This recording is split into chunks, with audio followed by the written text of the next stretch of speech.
Hello friends, तो कैसे हैं आप लोग। मैं पंकज आपके अपने YouTube चैनल नॉलेज हब में आप लोगों का पुनः स्वागत करता हूं। आज मैं पुनः आप लोगों के लिए नंबर सिस्टम संख्या पद्धति का पार्ट 3 वीडियो लेके आया हूं। आज भी हम लोग ऐसे सवालों के बारे में बात करेंगे जो आने वाले एग्जाम एनटीपीसी ग्रुप डी के लिए अति महत्वपूर्ण है और पिछले वर्षों में ये सवाल पूछे गए हैं और आने वाले समय में भी ये सवाल पूछे जा सकते हैं। इसलिए इन सवालों को हल करना अति महत्वपूर्ण है आने वाले परीक्षाओं के लिए। ठीक है, तो बिना समय गंवाए हुए आइए स्टार्ट करते हैं। स्क्रीन पे पहला सवाल ये रहा, ठीक है ना। अगर आप लोग में से कोई नए हैं तो प्लीज मेरे चैनल को सब्सक्राइब कर दीजिएगा। ओके, अब सवाल को पढ़िए ध्यान से। लिखा हुआ है, कुछ मित्रों ने पिकनिक पर जाने का निश्चय किया, खाद्य सामग्री पर 108 रुपए खर्च करने की योजना बनाई, उनमें से 3 नहीं आए। परिणाम स्वरूप बचे हुए में से प्रत्येक को 3 रुपया अतिरिक्त खर्च करना पड़ा। पिकनिक पर जाने वाले की संख्या क्या होगी। ठीक है ना, तो यहाँ पर साफ साफ लिखा 108 रुपया लिखा हुआ, ठीक है ना। अब इसका ऐसा फ्रैक्शन करना, ऐसा गुणनखंड करना है कि पहले 9 रुपया गुना 12 रुपया। अरे 12 9 कितना होता है, 108 होता है। पहले 9 रुपया, फिर बाद में कितना रुपया, 12 रुपया। तो यहाँ पर देखिए 3 रुपया क्या हो रहा है, बढ़ रहा है। 3 रुपया ज्यादा देना पड़ रहा है, लेकिन 108 रुपया तो पहले भी जमा करता था उन लोग, पूरी आदमी था, फिर भी 108 रुपया जमा करता था। बाद में 3 आदमी घट गया है। कहने का मतलब पहले 12 लोग था, फिर बाद में कितना लोग हो गया, 9 लोग। इसी को बस क्या कर दिया, हम एक्सचेंज कर दिए। ऐसे सवाल को ऐसे हल करना होता है, ठीक है ना। 12 को आगे लाए, 9 को पीछे लाए। उससे क्या फायदा होगा कि 12 9, अब देखिए 12 m आदमी लिख रहे हैं, मेन, तो 12 9 कितना हो जाएगा, 108। यहाँ पर भी 12 9 कितना हो जाएगा, 108। तो दोनों कंडीशन में 108 आना ही चाहिए। तो इसका मतलब हुआ कि पहले 12 आदमी थे, बाद में कितना आदमी हो गए, 9 आदमी हो गए। क्यों? क्योंकि 3 आदमी आ ही नहीं रहा है पिकनिक के लिए, ठीक है ना। तो पहले 12 आदमी, बाद में 9 आदमी, तो 3 आदमी कम हो गए। लेकिन जो रुपया है कितना है, 108 रुपया पहले भी था और 108 रुपया अभी भी है। अरे अभी 9 आदमी में 12 रुपया जमा करना पड़ रहा है। पहले 12 आदमी में कितना रुपया जमा करना पड़ता था, 9 रुपया जमा करना पड़ता था। बाद में 9 आदमी में 12 रुपया। समझ में आया। तो अभी एक्चुअल आदमियों की संख्या कितना है, 9 आदमी, ठीक है ना। इसको एक मान के हम नहीं बनाएंगे। एक मान के अगर बनाना चाहेंगे तो बहुत लंबा बन जाएगा, बहुत टाइम वेस्ट हो जाएगा। तो ये तरीका सबसे बेस्ट है। एकदम क्वेश्चन को समझने का एकदम शक्ति रखिए, ध्यान से पढ़िए और हम जो समझा रहे हैं उसको ध्यान से देखिए। मेरे ख्याल से आपको समझने में कहीं पर कोई तकलीफ, कोई दिक्कत नहीं होगा। बस 12, इसको ऐसा फ्रैक्शन तोड़िए कि जिसका 3 का डिफरेंस है। 12 9 108 कर दिया, इसको एक्सचेंज करें 12 इधर 9, ताकि गुना करने से दोनों जगह क्या आ जाए, सेम आ जाए, ठीक है ना। तो पता चल जाए कि 3 आदमी घट रहा है और 3 रुपया बढ़ रहा है। तो इसका मतलब जो हम बनाए हैं ढांचा, जो हम ढांचा तैयार किए बिल्कुल सही है, क्योंकि पहले भी 108 रुपया, बाद में भी कितना है, 108 रुपया, ठीक है ना। तो कितना आदमी होगा, पहले 12 आदमी था, बाद में कितना आदमी हो गया, 9 आदमी। क्लियर। नेक्स्ट सवाल को देखते हैं। अगला सवाल क्या है, 60 और 100 के बीच में, 60 और 100 के बीच में अभाज्य संख्याएं लिखनी है। 60 और 100 के बीच में अभाज्य संख्या। अभाज्य संख्या मतलब प्राइम नंबर जिसके मात्र 2 ही फैक्टर हैं, एक तो 1 और स्वयं वो संख्या, एक तो 1 होती है और स्वयं वो संख्या होती है। तो 60 के तुरंत बाद ऐसी कौन सी संख्या है जो किसी का टेबल में नहीं आता है, सिर्फ अपना टेबल में और एक का टेबल में आता है। 61 होगा, 62 नहीं होगा, 63 64 65 67 हो जाएगा, 68 69 70, फिर 71 हो जाएगा, 72 73 हो जाएगा, 74 75 76 77 78 79 हो जाएगा। बोली होगा। ये सब का जो फैक्टर अगर हम करना चाहेंगे तो 1 into 60 होगा। ऐसा संख्या सबको क्या बोलते हैं, प्राइम नंबर, अभाज्य संख्या कहते हैं, ठीक है ना। जिसका गुणनखंड 1 और खुद वो स्वयं संख्या होती है, और 1 और स्वयं संख्या से ही डिवाइड हो गया, किसी भी संख्या से डिवाइड नहीं होगी, ठीक है ना। तो इसका अच्छा डिफिनेशन है कि जिसके 2 ही फैक्टर संभव है, क्या होंगे, अभाज्य संख्या होंगे। तो 73 79 80 81 82 83 84 85 86 87 तो 3 से कट जाएगा, 88 89 89 किसी का टेबल में नहीं आता है, जिसके 2 ही फैक्टर होंगे। 90 91 63 91 92 93 94 95 96 97। तो कितना हुआ 1 2 3 4 5 6 7 8, ठीक है ना। तो कितने अभाज्य संख्या निकल के आई, अभाज्य संख्या कितना निकल के 8, और 8 ही क्या है इसका आंसर है, ठीक है ना। ये अभाज्य संख्या है, प्राइम नंबर, ये सब आप लोग छोटे क्लास में बचपन में आप लोग पढ़े हैं, लेकिन अभी भी एग्जाम में ये सवाल पूछा जा रहा है। 60 से कितना के बीच में, 100 के बीच में पूछा गया। देखिए ये सवाल सब कितना बार एग्जाम में आया है, देखिए 2016 में भी आया, 2004 में भी, 11 में भी, 2003 में भी आया है। कितना ज्यादा इंपॉर्टेंट है, ठीक है ना। हम लोग आगे बढ़ते हैं। मेरे ख्याल सब समझ गए होंगे, जिसके दो ही फैक्टर होंगे क्या होंगे, अब नेक्स्ट सवाल को देखते हैं। अगला सवाल है क्या मेरे पास, 301 और 501 के बीच में, 301 और 501 के बीच में, ठीक है ना। 301 और 501 के बीच में वे सभी संख्याएं लेनी है जो कि 7 से विभाज्य है, और उनका कुल योग क्या होगा। और यहाँ 301 को भी इंक्लूड करना है और 501 को भी इंक्लूड करना है। तो क्या ये 7 से डिविजिबल है, तो हम देख रहे हैं 7 चौके 28, 7 या 21, 301 भी हो जाएगा। अगला अगर हम 7 जोड़ देते हैं तो कितना आ जाएगा, 308। ऐसे हम 7 जोड़ते जाएंगे तो वो सारी संख्याएं 7 से क्या होंगी, डिवाइड होंगे, डिविजिबल होंगे, ठीक है ना। आगे जोड़ते जाएंगे तो अगर हम 501 को भी चेक कर लेते हैं, 7 7 49 हुआ, फिर यहाँ पर कितना हो गया 50, 11 आ रहा है, मतलब कि 501 तो नहीं जाएगा, 7 1 7, 4 घटा देंगे मान के चलिए तो कितना आ जाएगा 400, 7 7 49, 7 1 7, ठीक है ना। तो 497 हमको लेना पड़ेगा, क्यों, क्योंकि 501 से छोटा यही संख्या पॉसिबल है जो कि किससे भाग जाएगा, 7 से। अरे 7 का टेबल में हम किए इसको, 7 7 49, फिर 11 आया, 7 1 7, तो 4 बच रहा है ना, तो 4 बच रहा है तो 4 इसको माइनस कर लीजिए 501 में, तो 501 में अगर 4 माइनस करेंगे कितना जाएगा 497। हमको आगे नहीं जाना है, आगे जाना रहता तो फिर हम 3 जोड़ लेते हैं, पर 14 बना दे, मतलब कि 3 जोड़ेंगे 504 करना पड़ता है हमको, तो 504 करेंगे तब जाके क्या होगा, डिविजिबल होगा।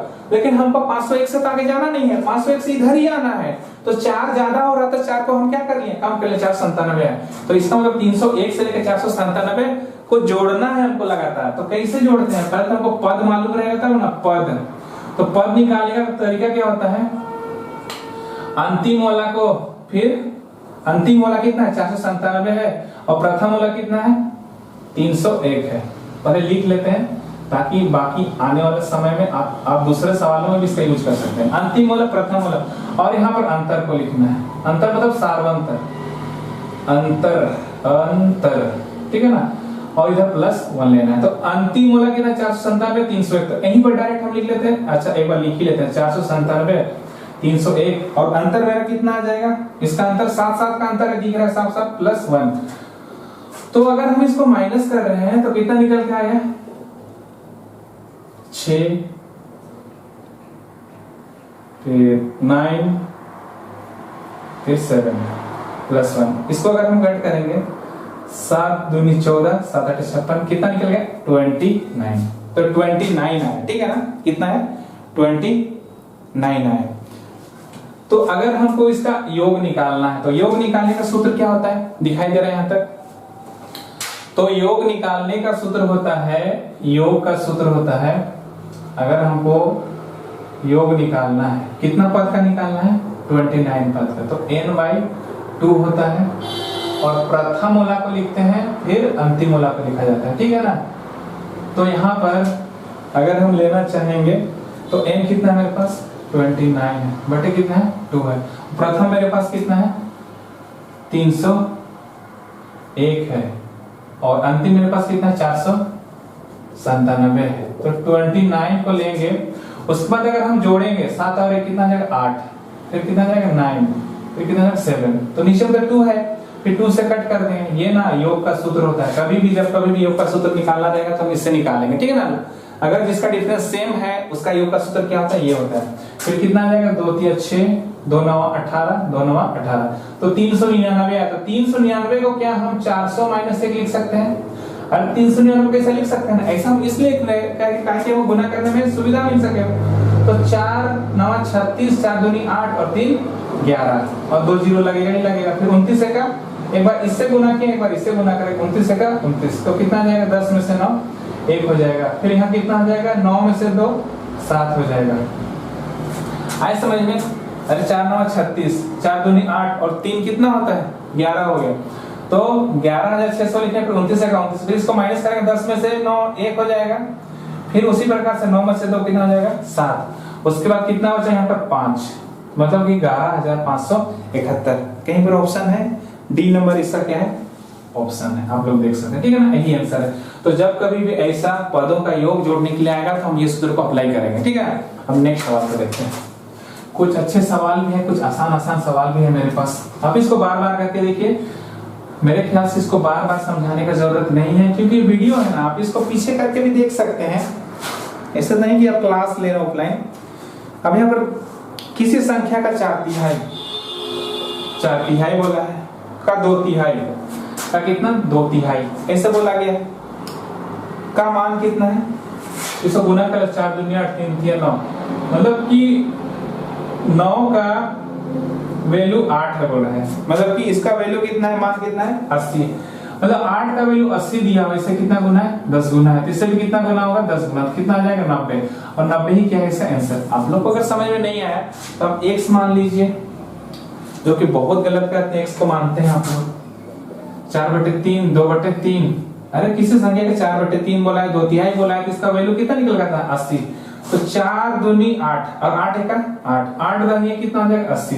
3 तिया कितना होता है दोस्त? 9 और 9 दहिए क्रॉस मल्टीप्लाई हो जाए कितना हो जाएगा? 90। तो एक तरीका तो ये है, दूसरा तरीका ये है, बहुत छोटा तरीका है, कुछ भी नहीं था। संख्या x मान 4/3 2/3 की है, 4 दूनी 8 होता है, 8 का 8 दहिए 80, 3 तिया 9 और ये 9 मल्टीप्लाई हुआ किससे? 10 से, तो 9 दहिए कितना हो जाएगा? 90। और ये क्या हो जाएगा? आंसर, ठीक है ना।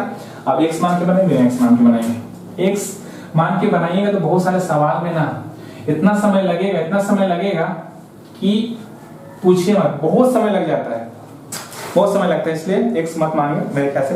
अब देखो 5 क्रमांक सम संख्याओं का औसत कितना है? 40 है। औसत क्या होता है? बीच वाला होता है। तो बीच वाला होता है तो 2 संख्या इधर भी रहा होगा, 2 संख्या इधर भी रहा होगा, तब तो ये औसत होगा। अरे औसत मतलब क्या होता है? बीच वाली संख्या होती है 40 और सम संख्या लगातार, तो 40 से पीछे क्या होगा? 38 होगा और ये क्या होगा? 36 होगा। दिखाई दे रहा आप लोग को? ये क्या होगा? 36 होगा। और बड़ी होगा क्या? 42 और इधर कितना हो जाएगा? 44। लेकिन आपको पूछा क्या गया है इसमें? सबसे छोटी संख्या। तो सबसे छोटी संख्या क्या है? 36। और 36 क्या है इसका आंसर? अरे 40 से पीछे आ जाए 38, 38 से पीछे आ जाए 36, क्योंकि बीच वाली संख्या क्या होती है? औसत होती है। औसत का वीडियो हम बना के डाल चुके हैं, अगर आप लोग को ज्यादा कुछ प्रॉब्लम हो रहा है तो जाके आप औसत वाला चैप्टर में घुसिए, प्लेलिस्ट में जाइएगा तो आपको मिल जाएगा, ठीक है ना।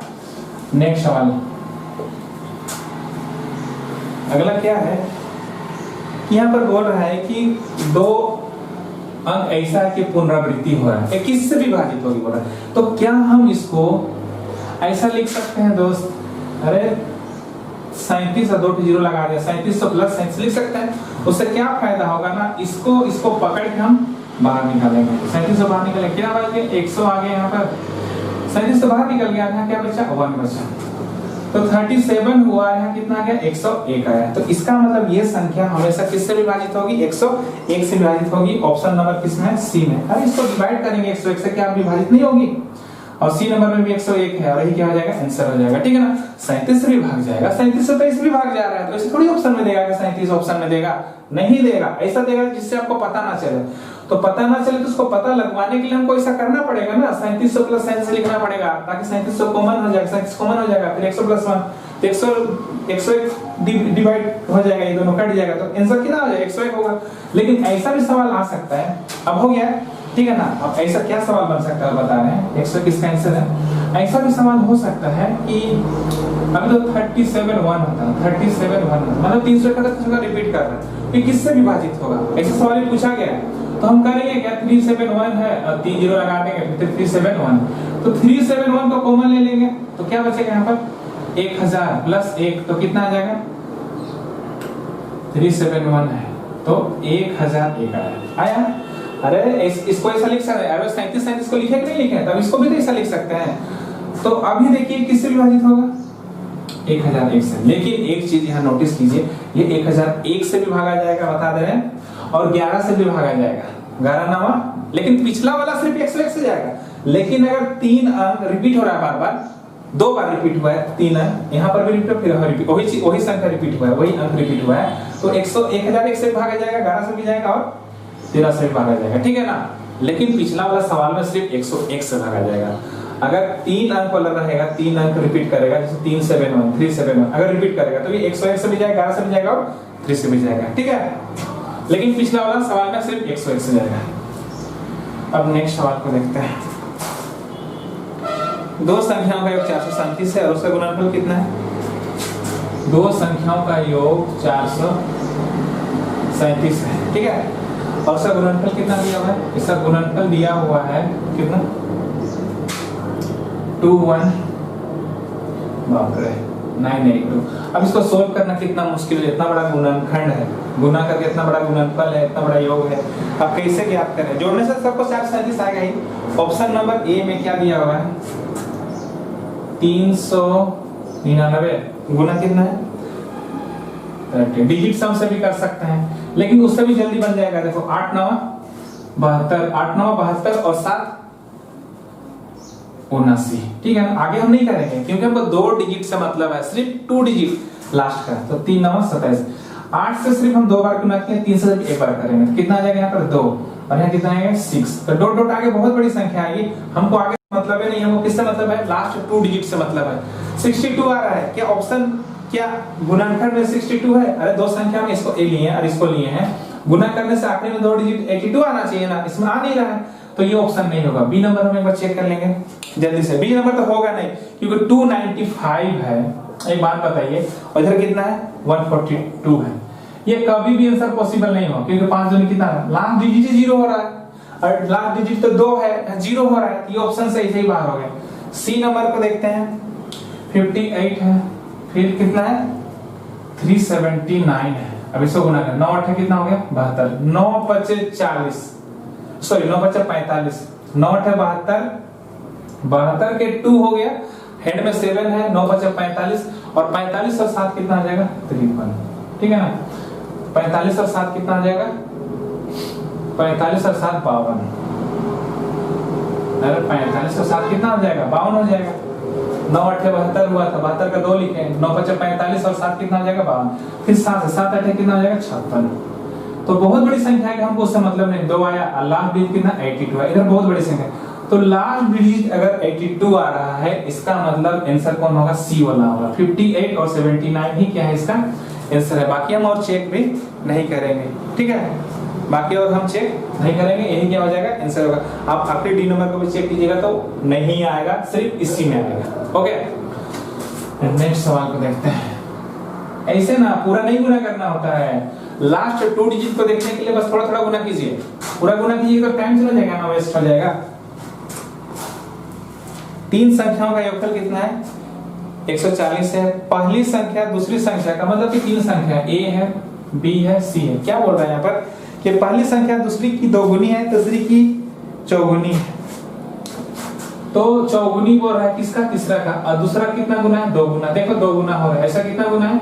चौगुना। यही तो बोल रहा है कि तीसरा का चौगुना, चौगुना तो हम कर लिए, दूसरा कितना गुना? 2 गुना। हो गया कि नहीं हुआ?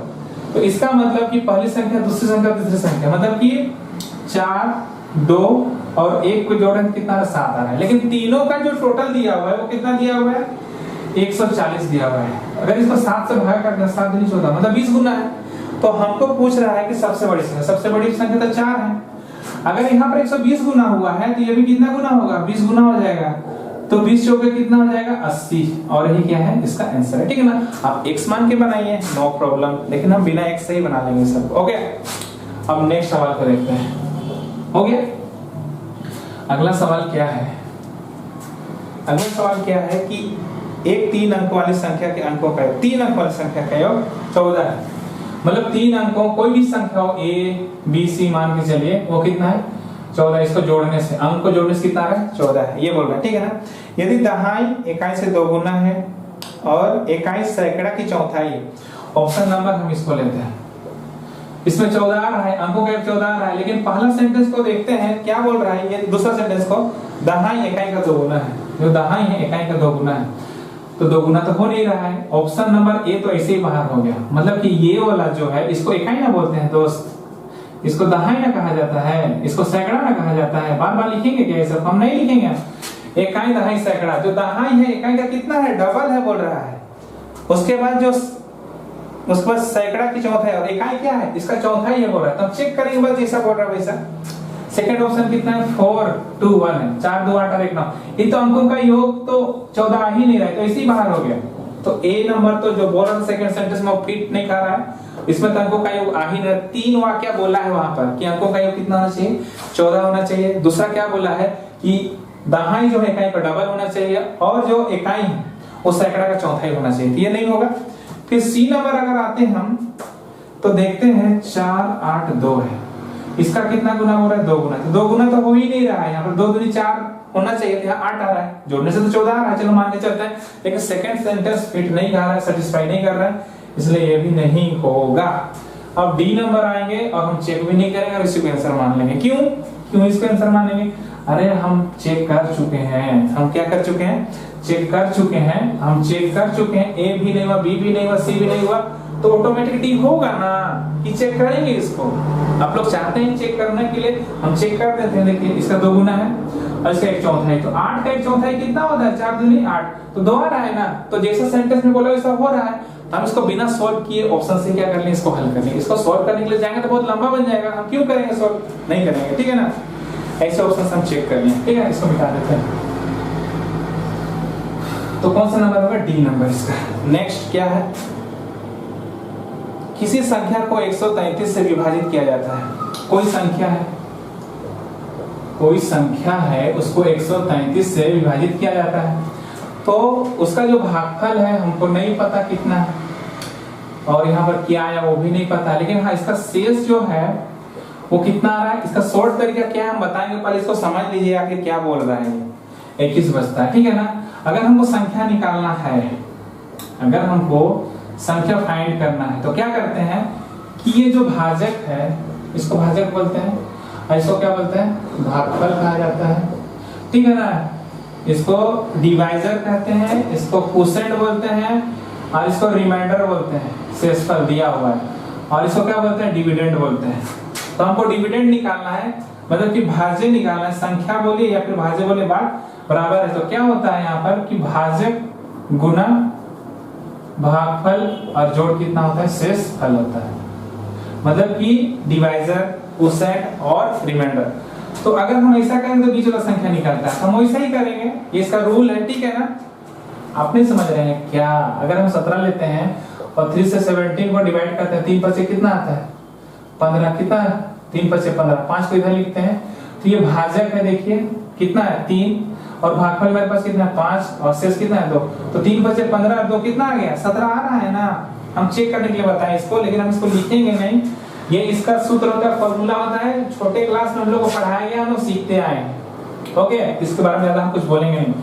यहाँ भाजक मेरे पास कितना है? 133 है, और भागफल कितना है? यहाँ पर b है, और शेषफल कितना है? 21 है। इसी को ये संख्या ही तो है।